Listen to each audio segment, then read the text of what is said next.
And now, stand by for adventure. 3, 2, 1. In the exciting story of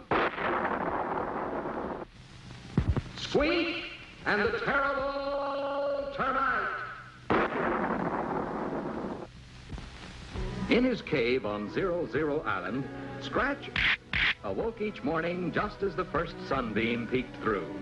He would yawn, then reach for his trusty wooden club to be sure it was ready for the day's adventures.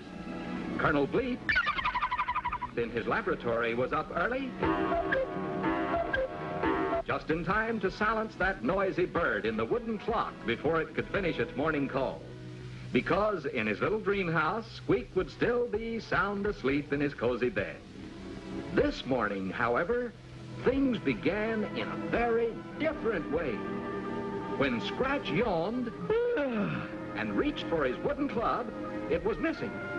Only a few crumbs of sawdust remained. When Bleep got up to silence the cuckoo clock, something was very wrong indeed. Only the metal springs, gears, and numerals were left.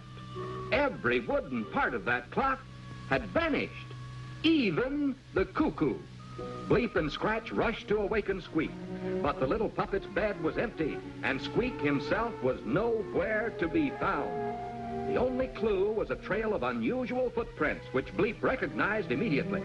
Only yesterday in his lab, the Colonel had seen those very same footprints, only much smaller in size. Following the tracks, he had discovered a tiny wood-eating insect called a termite. But Bleep was amazed to find that this particular termite had traces of interplanetary wood dust on its wings. Something strange was going on. Somehow, by some strange power, a tiny termite had grown overnight into a giant monster. There was no doubt. A wood-eating monster of tremendous size was on the loose. Poor Squeak, the little wooden puppet, had been captured by a giant termite, a terrible termite. The Colonel sped into action. Using atomic energy, he quickly made for Scratch a brand new club. Not of wood, but of solid lead, one of the heaviest, most malleable metals commonly used by man. Thus armed, Bleep and Scratch hurriedly followed the footprints to rescue their little friend. Suddenly, they were upon him. There was the great insect sprinkling salt on the poor wooden puppet, who lay bound on a huge platter. This was a time for quick thinking and fast action. With caveman strength, Scratch molded his heavy but malleable metal club into a statue that looked exactly like Squeak.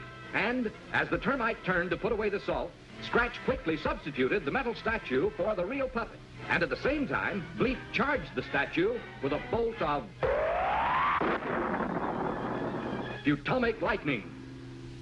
Then the terrible termite turned, and in one hungry gulp, swallowed the charged statue. With a howl of pain, the monster leaped into the sea to cool off. But the weight of that heavy metal statue pulled him down, down, 50 fathoms under.